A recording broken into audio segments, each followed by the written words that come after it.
The night was calm when everything began, so silent that no one imagined that that would be the day on which humanity would understand how small it really was. A new star appeared in the sky, bright and fixed, as if it had been placed on purpose among the constellations.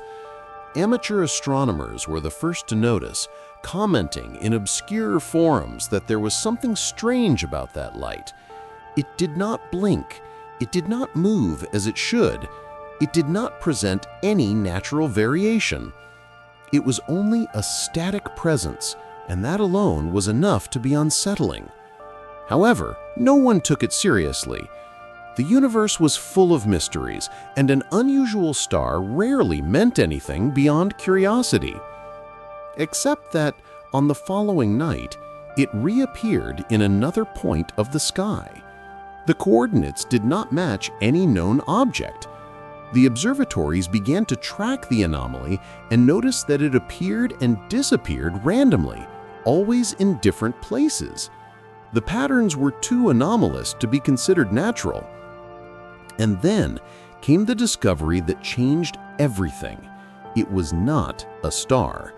It was an object that reflected light, slowly approaching the solar system. The first real image captured revealed something impossible to ignore. A living colossus, hundreds of kilometers in length, walking through the vacuum as if it belonged to it. It was not asteroid, it was not ship, it was not ordinary biological being.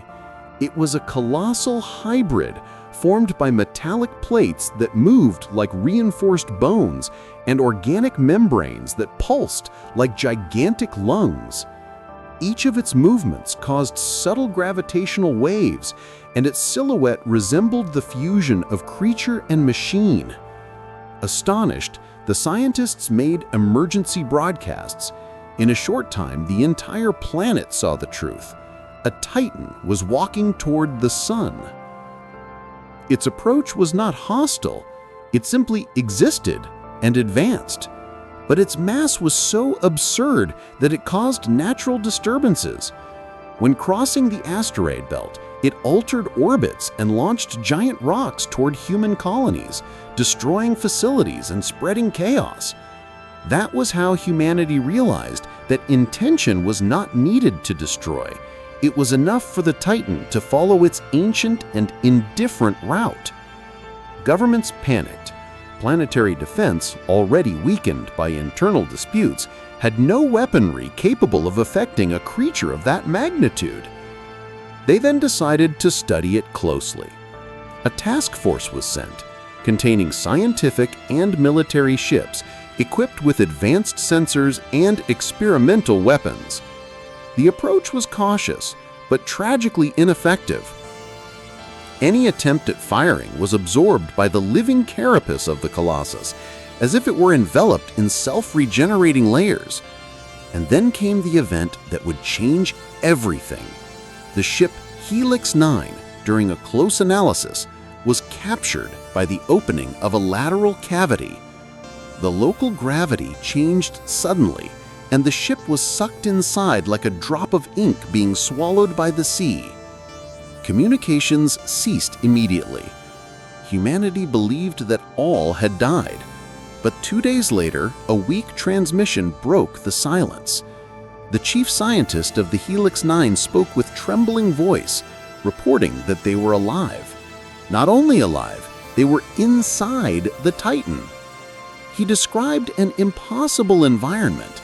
Corridors that moved, walls that breathed, intelligent structures that reorganized paths.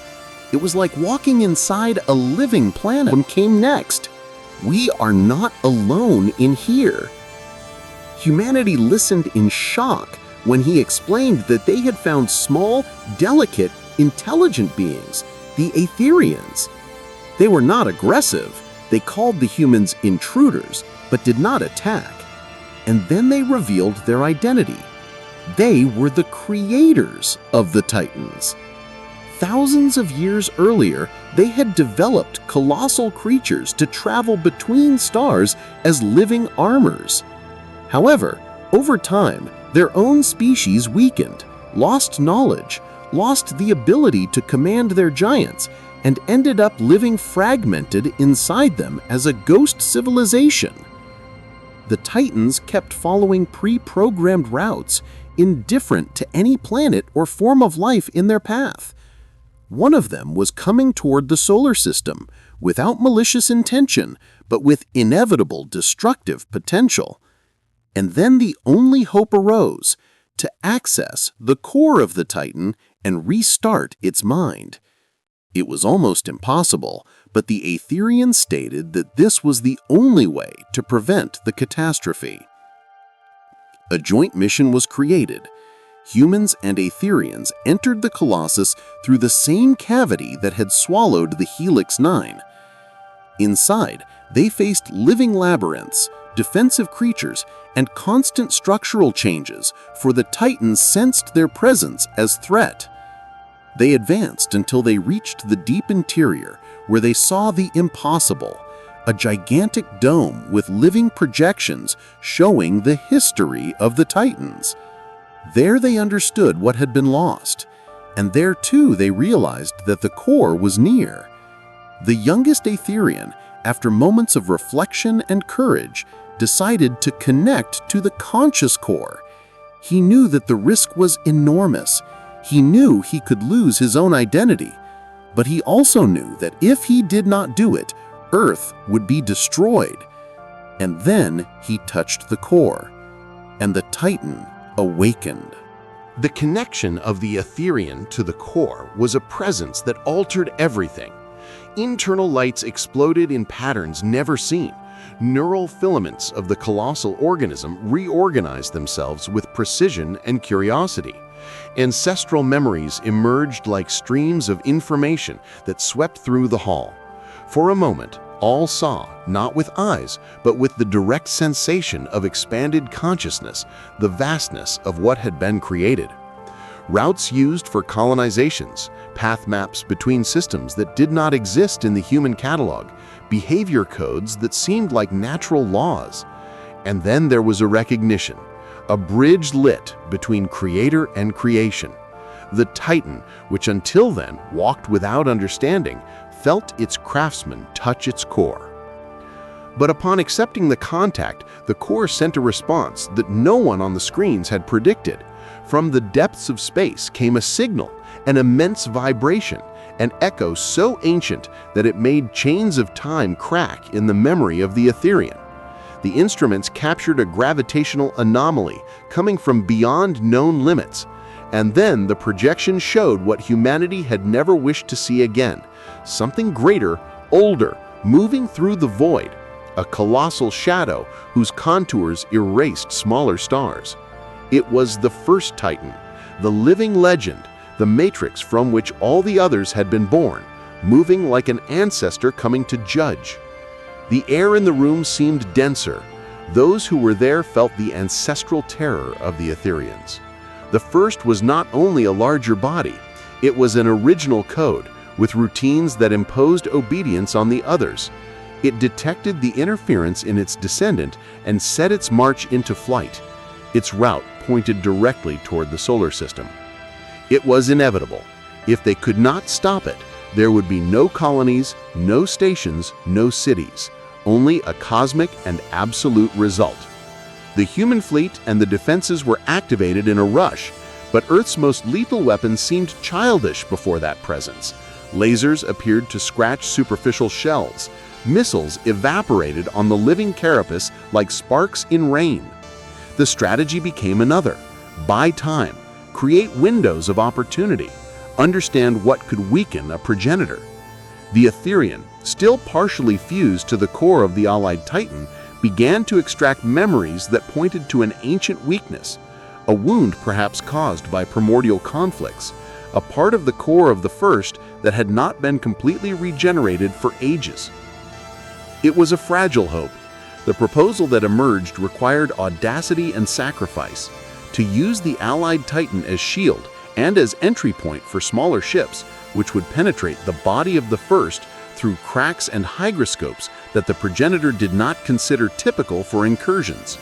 These ships would carry biomimetic probes capable of crossing the synthetic living tissue and implanting a corrosive subprogram designed to disconnect command modules of the first and fragment its coherence. In sum, an attempt to corrupt its ancestral mind. Preparing the maneuver consumed hours that felt like minutes. Human engineers worked with improvised bioenergetic interfaces provided by the Etherians, pilots trained to enter and exit through passages that closed and opened like labyrinthine fissures, biologists adapted probes that imitated Etherian frequencies. In the end, everything converged to a single act, to bring the Allied Titan close enough so that the ships could subject the progenitor to a surgical invasion. When the movement began, the universe seemed to hold its breath. The Allied Titan, now obedient and guided by a hybrid mind, approached the first with the determination of a marching wall. The ancestral carapace, gigantic as a moon, reacted with bioenergetic interferences that swept the space between the two colossi. The smaller ships, protected by shadows projected by the scales of the ally, slid into the open cracks and entered the belly of the progenitor like flies entering through a vast mouth. Inside the body of the first, there were corridors that reorganized themselves instinctively, chambers that closed and opened with precision. The biomimetic probes fought against organic reflexes that regenerated themselves. Defensive systems tried to isolate the invader. Membranes emitted energy discharges that burned unprepared electronics. Still, the main probe managed to reach a smaller chamber, a chamber that guarded an execution fragment, a symbiotic node that synchronized commands through neural extensions connected to the rest of the body. At that moment, the operation required its maximum. The probe injected its subprogram. Corrosive codes, shaped in Etherian patterns, tried to interrupt synchrony. The response of the first was immediate. Waves of distortion that swept passages, fissures contracted, filaments tried to tear out the probe. The final transmission from the team aboard the ship carrying the probe was a flow of desperate data, consolidation of any information capable of fragmenting the node. And then something strange occurred. The first reacted, but not only with brutality. Part of it hesitated, as if a lost memory were being evoked, reminding it of primitive orders, now contradicted. The coherence of the progenitor began to tremble. Plates that aligned for ages lost their rhythm. That was enough for the Allied Titan to strike it with frequency bursts calibrated by the connected Etherian, blows that targeted marching patterns, not flesh. For the first time, the progenitor exhibited synchrony failures. But the victory had a cost. The ship that housed the probe was consumed in implosion. Its crews sent final messages that echoed throughout the fleet. Other ships fell. The void collected lives that would not be recovered. Even with partial success, the first was not destroyed. It was wounded, unstable, its route diverted. The maneuver, however, bought time and created a window for a second, more radical action, directing the progenitor to an unstable corridor of space, a gravitational well known as the Pit of Tenor, where common laws bent and mass could be contained. With fragmented data, the human fleet and the Allied Titan coordinated one last push. Using accumulated energy and exploiting the hesitation of the first, a resonance wave was created, projecting the progenitor onto a trajectory that pushed it toward the pit. The ancestral mass struggled, released jets of energy, but the distortion was too strong. With a final roar perceived as tremor in the farthest stations, the first was dragged into the abyss. Its light diminished until disappearing like blown candle. When the echo passed, the silence that came was heavy and full of losses. The victory was technical, contained, and bitter. Lives had sacrificed themselves, and the universe had witnessed that even gods could bleed. The Allied Titan, exhausted, fell asleep, and the Etherian who maintained the bond felt his consciousness corroded, parts of himself mixing with the Colossus tissue. There was, however, a relief. The first had been contained, but not destroyed. And then communications revealed a new horror and a new urgency. sensors detected patterns awakening in other regions of the galaxy. Signals similar to that of the first, on a smaller scale, were beginning to shine at long distances, dozens, perhaps hundreds, of Titans initiating movements. The final message, transmitted with weak voice by the Etherian linked to the core, was simple and cutting. This is not over. Many more awake. We won a battle. The war has only begun. When the first was finally contained, the silence that followed seemed strange and deep, as if the very fabric of space breathed once before returning to pulse in a new rhythm. The human fleet hovered around the void where the progenitor had disappeared, the screens full of static noise and digital memorials. Engineers combed through records trying to reconstruct the last seconds of the operation. Journalists registered entire pages of names that now belonged only to memories. Scientists searched for patterns that might allow them to understand how an ancient wound had become the key that allowed victory, at least for now. The dominant feeling was that the victory had been bought at too high a price. Inside the Allied Titan, the quiet was of another kind. The light that until then had pulsed with energy now oscillated slowly, as if the Colossus breathed less frequently. The connected Etherian watched his own dissolution with sad calm.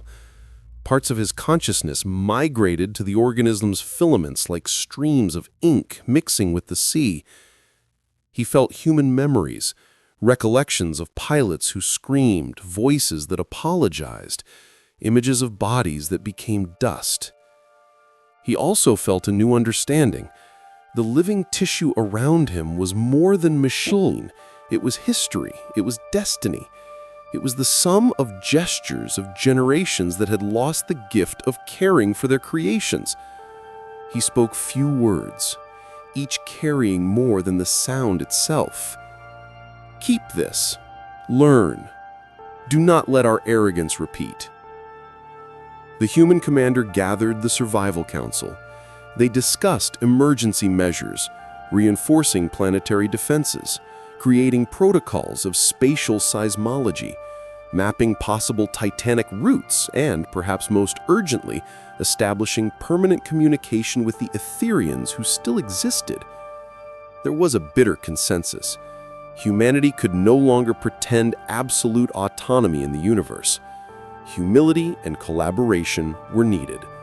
Human technology and Etherian memory should be integrated in a joint effort because the next wave of Titans, secondary signals now confirmed by multiple observatories, might not be so susceptible to ancient breaches. Meanwhile, the news about other movements began to accumulate, like storm signs on the horizon. Small gravitational anomalies, low-frequency energy waves, off-season tides in distant colonies. Everything indicated that the awakening had not been isolated. Scientists calculated carefully. There were patterns suggesting coordination or at least a common stimulus. Whatever had triggered the resonance that awakened the first could very well be activating other progenitors throughout the quadrant. Each new reading increased the sense of urgency. They were not dealing with invaders in the classical sense.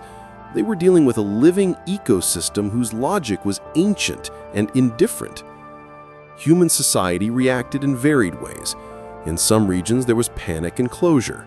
In others, a wave of public will for international cooperation opened doors that had previously been locked by politics and interests.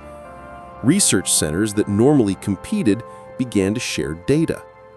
The old rhetoric of human dominion gave way to debates about cosmic responsibility. Philosophers and theologians wrote long manifestos about humility and ancient creation. Artists created images that tried to translate what scientists only measured. There was fear, certainly, but something new also sprouted. An understanding that human existence was part of a wider tapestry, and that humans would need to learn to weave with more careful hands. The Titan that now rested around the solar system became an ambivalent symbol.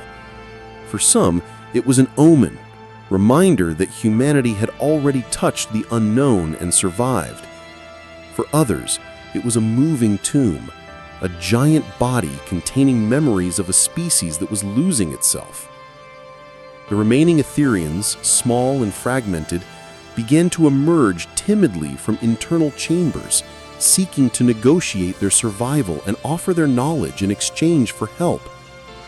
The negotiations were cautious. Many humans still felt anger and fear, but little by little, mixed research units were formed. Laboratories that once studied war materials now studied biosignatures, resonance languages, and methods of neural rehabilitation of living machines. It was a slow and careful work, and crucially dependent on trust between the species. In the months that followed, uncertain events marked the new reality. Some awakened Titans diverted their routes upon encountering signs of life that imitated creation patterns. Others continued their course, ignoring appeals and showing disinterest in negotiations. In distant planets, colonies were evacuated in time. In others, there were irreparable tragedies.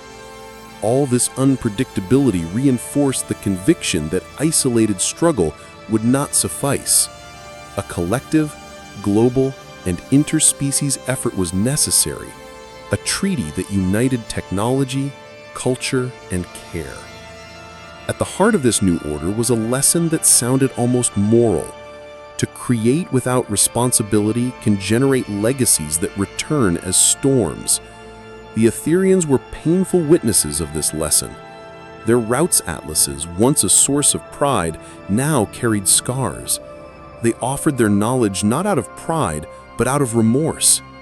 Humanity had to decide how it would become guardian of the cosmos, whether it would repeat the negligences of the past or transform into a species that cultivated instead of dominating. Before the narrative closes, there is a scene that will remain in memories. The human commander walking down the access ramp of the sleeping Titan, accompanied by an Etherian whose features now mixed with filaments of light. They observed the void where the first had been swallowed, and the Etherian murmured with fragmented voice, "They always walked. We always tried to keep up. Now we must learn to walk with them." The commander looked to the stellar horizon and answered, "Yes, and this time without forgetting." And thus, the war that seemed to be against giants became a mission of vigilance, understanding, and care. The living machines would continue to exist, waking and sleeping in cycles that humanity might not fully understand. But for the first time, there was a thread of conscious responsibility. It was not the promise of an end to threats. It was the promise to face the unknown with humility, shared knowledge, and sacrifices that were less excessive. The story of the Titans of the Void ended, for now, in warning and hope. Humanity had been reminded of its place in the cosmic tapestry and had decided, for now, not to tear it.